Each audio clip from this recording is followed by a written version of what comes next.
आज एक नए लाइव Q&A के एपिसोड के अंदर आप तमामी हजरत का इस्तकबाल है। आप तमामी हजरत को खुश आमदीद है।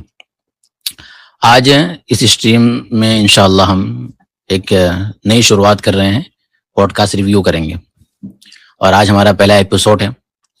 अब तक अलग अलग तरीके से स्ट्रीम होती है इस चैनल के ऊपर, लेकिन सोचा कि माशाअल्लाह डिबेट के बाद बहुत ही ज़्यादा फिलोसफिकली सोचने वाले लोग बने हैं और कुछ लोग जो नहीं भी हैं वो भी ये बता रहे हैं कि नहीं, हम बहुत ही ज़्यादा फिलोसोफर को डिस्ट्रॉय कर सकते हैं या फिलोसफी को समझने वाले हैं, हमें बहुत ज़्यादा समझ में आती है, या जिन्होंने अब तक फिलोसफी समझी है उन्होंने सही से नहीं समझी है। आजकल के हम पैदावार हैं और हमें बहुत ही ज़्यादा डीपली इसकी नॉलेज है, तो ज़रूरत इस बात की कि ऐसे लोगों को एड्रेस किया जाए और उन लोगों से रिक्वेस्ट की जाए कि ठीक है, अगर बात ऐसी है कि आज से पहले जिन्होंने मंतिक और फ़लसफ़ा पढ़ा है उनके समझ में नहीं आया, मंतिक और फ़लसफ़ा के बादशाह हमारे दरमियान रहते हैं, तो फिर क्या ही बेहतर होगा कि उन बादशाहों से हम तकल्लुम करें, उनसे हम मुखातिब हो और हम मौज़ूए बहस बनाएं उनको, ताकि वो आएँ और हमारी गुफ्तगू से महसूस भी हों और हमारी गुफ्तगू के अंदर अगर कोई बात ऐसी है जो काबिल एतराज़ है तो वो ज़रूर वो शामिल होकर अपनी बात को रख भी सकते हैं और बहुत अच्छे एकेडमिक तरीके से, यानी जिसको हम कह सकते हैं कि इल्मी तरीके से बहस व मुबाहसा कर सकते हैं। तो सारे हजरात को सबसे पहले मैं कहूँगा कि ये एल्गोरिदम को फॉलो करते हुए अपने हल्के अहबाब में, अपने ग्रुप्स के अंदर ज़रूर इसको शेयर करें, लाइक करें, ताकि इसको थोड़ी सी रीच मिले और बहुत ही ज़्यादा एकेडमिक तरीके से आज की ये पॉडकास्ट का रिव्यू जो होने वाला है, यूँ कह लीजिए कि लाइव स्ट्रीम होने वाली है। बहुत से हमारे जो स्ट्रीम सुनने वाले लोग हैं, चूँकि हम देसी मुल्हिदों को सुनने के आदी हो चुके हैं, तो उनके पास ऐसा कोई लॉजिकली आर्गूमेंट होता नहीं है और फिलोसफिकली भी कोई ऐसी मजबूत इनके पास दलील नहीं होती है, एक ऊपर की बातें होती है और हमारे लोग भी इसी तरह की बातों को सुनने के आदी हो चुके हैं, नहीं उनकी आदत बन चुकी है। इसलिए जो आज की जो डिस्कशन है या जो आज का हमारा मौजू है, ये थोड़ा सा ज़्यादा इल्मी होगा। तो जिनका मिजाज नहीं है, मैं कहूँगा अपना मिजाज बना ले। डिबेट के बाद माशाल्लाह बहुत से लोगों को कंटिजेंसी, इसी तरीके से इन्फिनिटी डिग्रीज ऑफ कॉजेस के बारे में थोड़ा बहुत बोलने तो आ गया है, तो क्या ही बेहतर होगा कि आप इसके बारे में आप डीपली सीखें, जानें और ये भी जाने कि अल्हम्दुलिल्लाह नॉलेज पहले से हमारे पास मौजूद है, लेकिन इसको एक्सप्लोर करने के लिए हम टाइम का वेट कर रहे थे। अल्हम्दुलिल्लाह वो टाइम अब आ चुका है और आज से इसकी शुरुआत है। किसी तरीके से और भी आगे तक जिन्होंने इस तरीके से इल्मी गुफ्तगू या फिर कोई इल्मी एतराज़ कर रहा है तो ज़रूर हम उसको डिस्कस करेंगे अपने स्ट्रीम के अंदर, एक टाइटल डालकर उनकी आइडियोलॉजीज पर बात करेंगे, ना कि उनकी ज़ात पर, ना कि उनके अपने पर्सनल लाइफ के ऊपर। उससे हमें कोई लेना देना नहीं है। हमें असल जो बात करनी वो इस बात पर करनी है कि जो शख्स क्रिटिकल एनालाइज कर रहा है किसी चीज़ों को और ये कह रहा है कि मेरे अपने एतबार से ये रॉन्ग है, आप इस्लामिकली इसको समझते हैं लेकिन ये बातें लॉजिकली गलत है, तो ठीक है, ऐसे लोगों से गुफ्तगू की जा सकती है, अच्छे तरीके से की जा सकती है और अच्छे माहौल में की जा सकती है। उसी की ये शुरुआत है, तो थोड़ी हार्ड गुफ्तगू अगर हो तो चले मत जाना, सुनते रहना, कोशिश करना दूसरी मरतबा सुने, तीसरी मरतबा सुने, कलम और कॉपी लेकर बैठिए। जो इस तरह की न्यू टर्मिनोलॉजीज आएगी आपके सामने, आप जरूर उनको लिखिए। जैसे कि फर्स्ट टाइम आपने कंटिजेंसी सुना तो नहीं समझ में आया, लेकिन सेकंड वीडियो देखी, थर्ड वीडियो देखी, रील्स आपने देखी, शॉर्ट वीडियोस आपने देखी, तो उसके बाद आपको एक लफ्ज बोलने भी आ गया और अंडरस्टैंड भी आपने उसको कर लिया बहुत अच्छे तरीके से। तो फिर इसी तरीके से और नई नई टर्मिनोलॉजीज अल्हम्दुलिल्लाह हमारे पास उसके अंबार है। हमारे पास बहुत सारी ऐसी टर्मिनोलॉजीज हैं और ऐसे बहुत सारे इल्मी दकाइक और हकाइक हमारे पास मौजूद है। तो क्या ही बेहतर होगा कि हम अपने पास सिर्फ इसको ना रखें, अपने पास रखने के साथ साथ आप हजरात को भी हम दें, अल्लाह तबारक व तआला हमें इसका जरिया बनाए। तो इसी के लिए इसकी शुरुआत की गई है।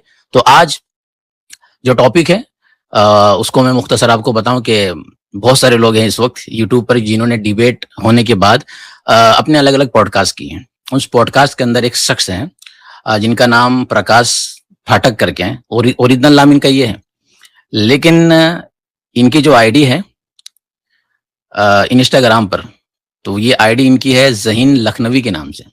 यानी अगर कोई इंस्टाग्राम की आईडी भी इनकी चला जाएगा तो बोलेगा अरे हिपोक्रेसी की भी सीमा होती है, यहाँ तो नाम मुस्लिम है, आम शख्स बोलेगा तो मुसलमान बंदा है, इसको क्या ऑब्जेक्शन हो रहा है, और अगर हो भी रहा है तो क्या प्रॉब्लम है। लेकिन आप देखिए जरा कितने ज्यादा दिमागदार होते हैं कि नाम इंस्टाग्राम की आईडी पर ज़हीन लखनवी है और ओरिजिनल नाम है प्रकाश फाटक, और इस तरह से आईडी जिस तरीके से मशहूर है, जो कांट का फलसफा है उसको लेते हुए नोमिना नोमेड के नाम से ये मशहूर है। हमारे एक भाई हैं जो हमारे साथ अल्हम्दुलिल्लाह आज हैं, मैं उनका भी इस्तकबाल करूंगा। दो भाई हमारे साथ शरीक हैं, तो उन भाइयों में एक भाई हमारे ईमानोलॉजी हैं, उन्होंने उनको मदऊ किया है, मदऊ यानी उनको इनवाइट किया है बहुत प्यार मोहब्बत से कि नोमिना साहब अगर आप सुन रहे हैं और आपने जो पॉडकास्ट की अपने साथियों के साथ बैठकर अपने अपने एतबार से जो उसके अंदर पॉइंट रेस किए हैं, तो आज हम इस पॉडकास्ट के अंदर, आज हम इस लाइव स्ट्रीम के अंदर बहुत ही बेहतरीन तरीके से उसको एनालाइज करने वाले हैं। और अगर हमारे एनालिसिस के बाद आपको ऐसा लगता है कि नहीं आपने गलत किया या आपको लगता है कि नहीं वीक है, तो प्लीज कम, आप आइए हमारी स्ट्रीम में। हम अभी लिंक को पब्लिश भी करेंगे और आप देखिएगा, बहुत एकेडमिक तरीके से हम बात करते हैं। मैं हो गया हूँ, हमारे साथ इम्यूनोलॉजी भाई हैं और खालिद भाई हैं, बहुत ही बेहतरीन तरीके से आपको लगेगा हाँ ये वही माहौल है जो आपके दोस्त का माहौल है। तो इंशाल्लाह कोई भी इस तरह से क्रिटिसिज्म आप पर नहीं होगा कि आप बाद में मुंह दिखाने लग गया किसी और को ये बोलेंगे यार ये लोग अच्छे नहीं है। इंशाल्लाह अखलाक के अंदर, बिहेवियर के अंदर आप हमें बहुत आला पाएंगे इंशाल्लाह। और हम आपसे बात करेंगे और हम चाहते हैं कि ये जो सिलसिला शुरू हुआ है डिबेट से, वो सिर्फ डिबेट तक ही महदूद ना रह जाए, बल्कि वो आगे बढ़े। और ऑनलाइन डिस्कशन के अंदर आप अगर पॉडकास्ट कर सकते हैं और अगर आप पॉइंट रेस कर रहे हैं इस्लाम के ऊपर, तो क्या ही बेहतर होगा कि आप डायरेक्टली हमसे आकर बात कर लें। जिनके ऊपर पॉइंट रेस कर रहे हैं या जिनके ऊपर आपको कंसर्न है या फिर जिनके आइडियोलॉजी से आप सहमत नहीं है या फिर सहमत नहीं, उसके बाद आप क्रिटिकल एनालिसिस भी करते हैं उसके ऊपर, तो फिर क्या ही बेहतर होगा कि यार आप यहाँ तशरीफ लेकर आएंगे और 1 to 1 हम बात करेंगे आपसे, तो फिर बहुत ज्यादा लोगों को फायदा होगा। झगड़ा तो करना नहीं है। तो इसके लिए सबसे पहले आज के जो हमारे मेहमान हैं वो ईमानोलॉजी साहब, मैं उनका इस्तकबाल करूंगा। ईमानोलॉजी साहब, अस्सलाम वालेकुम वरहमतुल्लाहि वबरकातुहू। वालेकुम अस्सलाम वरहमतुल्लाहि वबरकातुहू मुफ्ती साहब, and thank you for inviting me. And आज हम, जैसे कि आपने सब बता ही दिया, रिएक्ट करेंगे नोमेना नोमाद की एक पॉडकास्ट पर एंड देखेंगे क्या क्या कांड करे हैं कांड के नाम पर इन लोगों ने, and will respond to them इंशाल्लाह। एंड दूसरे नंबर पर हमारे साथ हमारे खालिद भाई है, जो आज हमारे मौजू को मुकम्मल, यानी जो हमारा टॉपिक है और जिस पॉडकास्ट का हम रिव्यू कर रहे हैं, या यूँ कह सकते हैं कि क्रिटिकल हम एनालाइज उसको कर रहे हैं, तो उसको पूरे तौर पर जो लेकर चलने वाले आज हमारे रूह रवां जिसको बोला जाता है, वो है हमारे खालिद साहब। माशाअल्लाह बहुत ही ज़्यादा फिलोसफिकली गुफ्तगू करते हैं। इनका खुद का अपना एक चैनल है इंसाइसिव थॉट्स के नाम से, बेहतरीन तरीके से वहाँ पर पॉडकास्ट करते हैं। हमजा जॉर्जियस के साथ भी गुफ्तगू की हुई है और इनके चैनल पर यो पॉडकास्ट अपलोड है, तो आप अंदाजा लगा सकते हैं कि हमजा जॉर्जियस जैसे जिन्होंने द डिवाइन रियलिटी लिखी और बेहतरीन तरीके से उसके अंदर टर्मिनोलॉजीज को यूज किया है। आज अगर हम इल्हाद और एथिज्म के खिलाफ अगर किसी को सजेस्ट करते हैं, तो वन ऑफ द बुकों में सबसे पहले बुक आसान जो सजेस्ट करते हैं वो द डिवाइन रियलिटी होती है। बेहतरीन किताब है। उसके ऑथर के साथ बैठकर बात की है हमजा साहब। तो हमारे खालिद भाई, इससे अंदाजा आप लगा सकते हैं कि इल्मी दुनिया के किस लेवल पर है अल्हम्दुलिल्लाह। तो आप हजरात को बहुत ही ज्यादा गुफ्तगू के अंदर न्यू न्यू टर्मिनोलॉजीज और बहुत ज्यादा इस्तिफादा करने का मौका मिलेगा। तो मैं खालिद भाई को कहूँगा, खालिद भाई आपका इस्तकबाल है। आपने माशाल्लाह हमारी छोटी सी दावत को कबूल फरमाया अपनी मशगूली के बावजूद भी, और हमारे लिए बड़ी खुशी का मौका है कि हमारे इस चैनल को आपने रौनक बख्शी। और हम अब आगे तक पूरे इस लाइव के अंदर आपके जो भी तरीकेकार है, जिस तरीके से आप इसको एनालाइज करेंगे इंशाल्लाह महसूस होंगे। और जहाँ पॉइंट को ऐड करने की जरूरत होगी, ईमानोलॉजी भाई भी हमारे साथ, मैं भी इंशाल्लाह आपके साथ हूँ। और आप अभी स्टार्ट कीजिए इंशाल्लाह। जज़ाकल्लाह खैरन फॉर इनवाइटिंग मी। एंड हम जरा भी टाइम यूज नहीं करेंगे इंशाल्लाह, डायरेक्टली हम क्लिप जाएंगे और एनालाइज करना शुरू करेंगे। बिस्मिल्लाह। यस ओके, तो मैं क्लिप यहाँ से स्टार्ट कर रहा हूँ और जितनी भी ऑडियंस है वो रेडी हो जाए। हैं चेन वाइज और नेसेसरी बीइंग पे जा रहे हैं कि भाई कहीं जाके रुकना पड़ेगा, तो वो नेसेसरी बीइंग जो है, फिर वो कैसे गॉड क्यों है, फिर गॉड के एट्रीब्यूट्स वहां कैसे पता चले, इसका क्या लॉजिक है? सो बेसिकली यहाँ पे जैसा मैंने बताया, दो सेंस में आर्गुमेंट बढ़ता है।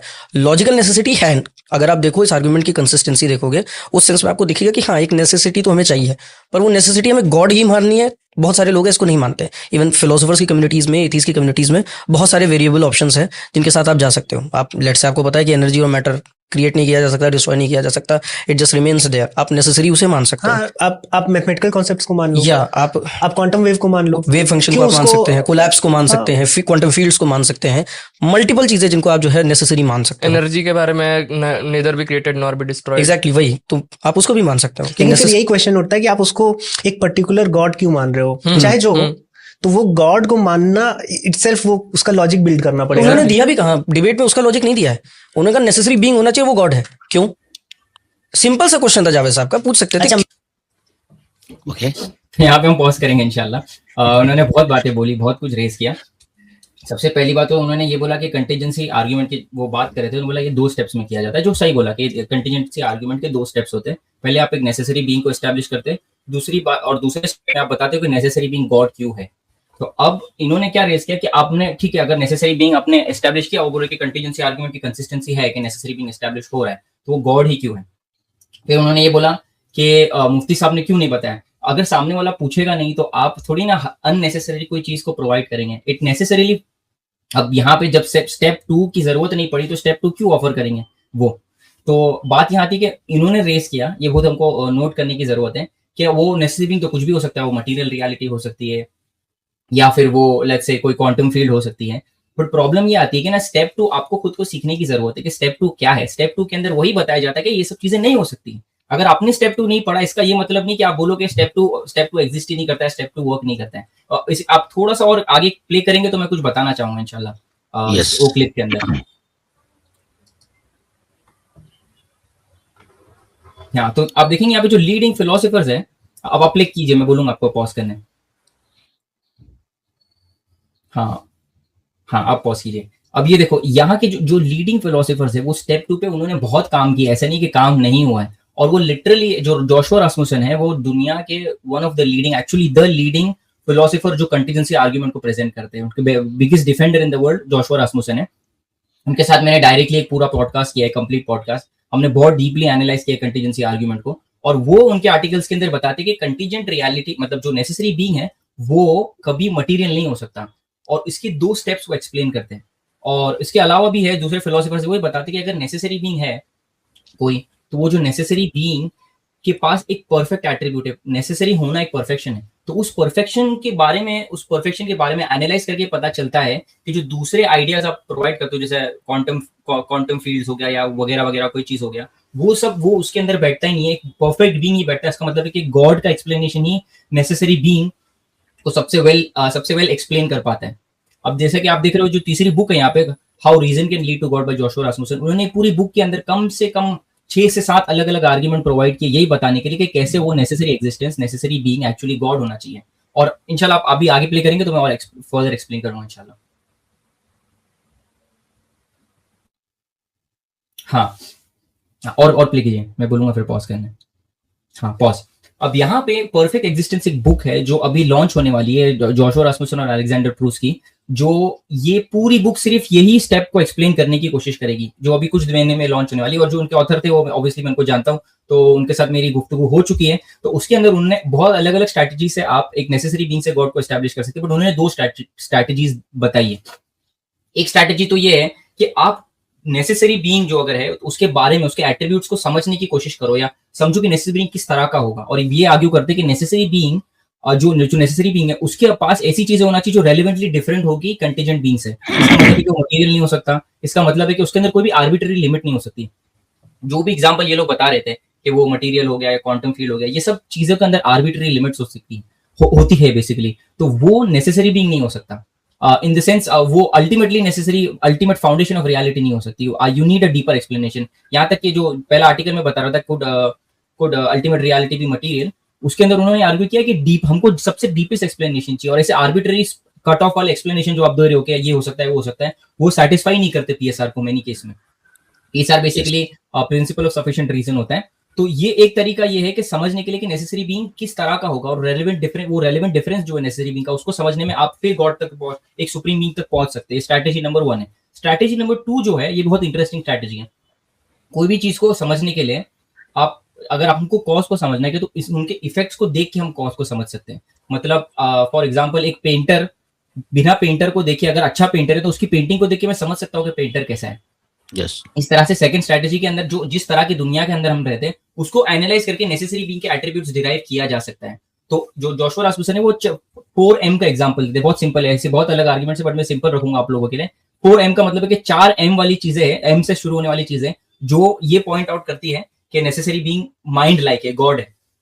पहली है मैटर। उन्होंने क्या बोला जोशुआ रास्मुसन ने कि जो कंटीजेंसी आर्गुमेंट है, अगर पूरी दुनिया से एक छोटा सा ब्लॉक भी होता, कुछ नहीं होता, तो भी कंटीजेंसी आर्गुमेंट रन हो के ये बता सकता था कि नेसेसरी बीइंग एग्जिस्ट करता है। बट जिस तरह की दुनिया में हम रहते हैं वो सिर्फ ये नहीं है, उसके अंदर कोहेरेंट नेचुरल लॉज है, नेचर में ऑर्डर है। मतलब हर एक एटम उस कोने, यूनिवर्स के कोने से लेके ये यूनिवर्स के कोने तक वो लॉज को फॉलो करता है, कोहेरेंट और कंसिस्टेंट लॉज को। यहाँ तक कि कितने फिजिसिस्ट को शॉक हो जाते हैं कि पूरा यूनिवर्स ये लॉज क्यों फॉलो कर रहे हैं। यहाँ तक कि पूरा यूनिवर्स फाइन ट्यून्ड है फॉर लाइफ। पूरा यूनिवर्स के जो कांस्टेंट्स है, gravitational constant, cosmological constant, strong nuclear force, weak nuclear force, ये सारी चीजें, ये सब एक्चुअली एक हिसाब से फाइन ट्यून्ड है ताकि हम जैसे लोग इमर्ज हो पाए।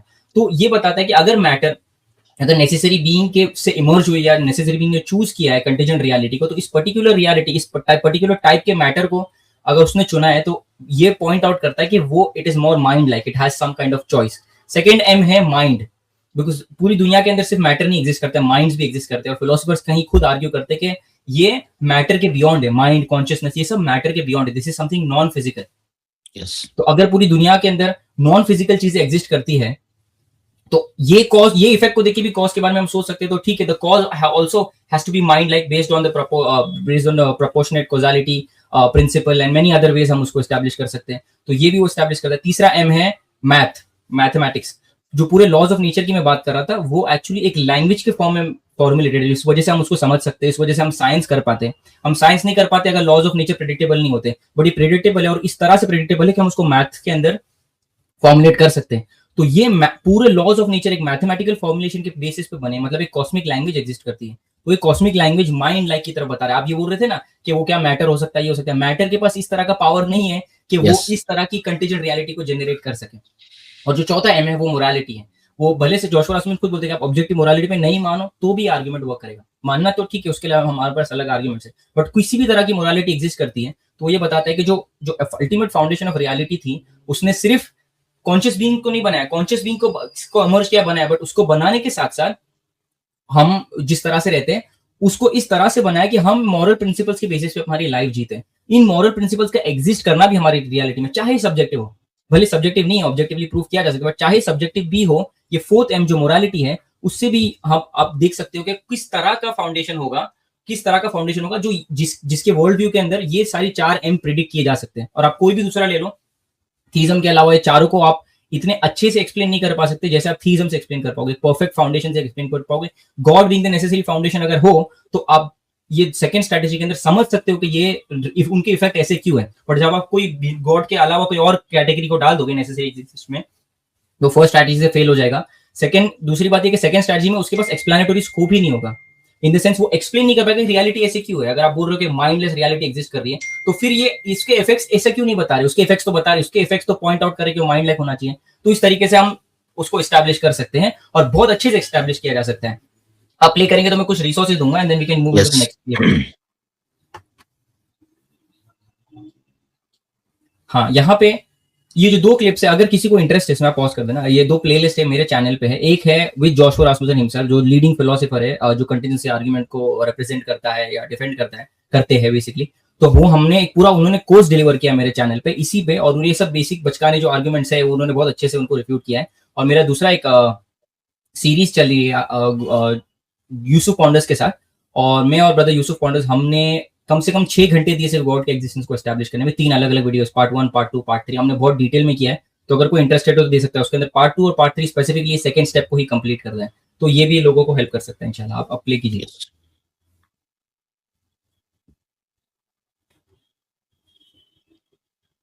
हाँ, अब पॉज कीजिए। भी सिंपल चीज बताना चाहता हूँ मैं, भले से ज्यादा डिटेल में ऑलरेडी घुस चुका हूँ और ज्यादा नहीं घुसूंगा। कि जो एग्जिस्टेंस है, अगर आप बोलते हो एक नेसेसरी एग्जिस्टेंस है, तो अब ये जो पहली सीढ़ी है ना, यहाँ तक पहुंचते हो कि आपने कुछ हिसाब से भले से आपने कैसे भी एस्टैब्लिश कर लिया, आपने ये बस इतना एक्सप्लेन कर पाया कि एग्जिस्टेंस कैसे आया। बट कोई भी वर्ल्ड व्यू को, कोई भी नेसेसरी बीइंग जिसमें आप रियलिटी को, पूरी रियलिटी का अल्टीमेट फाउंडेशन अगर वो है, तो आपको देखना है वर्ल्ड व्यूज को कंपेयर करके कि कौन से वर्ल्ड व्यू के पास सबसे ज्यादा एक्सप्लेनेटरी रीच है, मतलब वो सबसे ज्यादा एक्सप्लेन कर पाता है, सबसे ज्यादा प्रेडिक्ट कर पा रहे हैं। और वो सेंस में थीज्म से ज्यादा आप कोई और, मतलब गॉड को नेसेसरी फाउंडेशन होना के अलावा बाकी सब फेल हो जाते हैं। आप अगर एथीज्म या कोई और वर्ल्ड व्यू दोगे तो वो एग्जिस्टेंस पे फेल हो जाएगा, ना वो फाइन ट्यून को एक्सप्लेन कर पाएगा, ना कॉन्शियसनेस को एक्सप्लेन कर पाएगा, या आगे आगे टर्म्स में आपको यूज भी नहीं करूंगा, आप कंफ्यूज हो जाएगा। बट मॉरल अवेयरनेस है, नेचुरल ऑर्डर है, ये सब चीजें के सेंस में जोशुआ रासमुसन आर्ग्यू करते हैं कि थीज्म के आसपास भी कोई नहीं है। थीज्म जो वर्ल्ड व्यू है कि नेसेसरी बीइंग का गॉड होना is the most simple comprehensive unified explanation. अब ये तीनों जो उसकी क्वालिटीज है, उसके यूनिक फीचर्स हैं, और कोई भी अदर एक्सप्लेनेशन जो आप दोगे ना वो उसके आसपास भी नहीं आ पाते, वो फेल हो जाते हैं। तो इस सेंस में मैं बस एक अच्छा रेफ्यूटेशन देना चाहता था कि किस वजह से जो ये बोल रहे हैं कि नेसेसरी बीइंग कुछ भी हो सकता है, बिल्कुल नहीं। बहुत अच्छे से हम एस्टैब्लिश कर सकते हैं कि नेसेसरी बीइंग गॉड ही होना चाहिए, और उसके और भी आर्ग्यूमेंट्स हैं, but I think this should more than enough to refute the objection that was raised. Iman भाई, आपको कुछ बोलना है तो आप बोलिए। जी जी, लाइक मुझे तो ज़्यादा बोलने की ज़रूरत है नहीं, द ओजीज है। सो मैं बस ऐसे समराइज कर देता हूँ।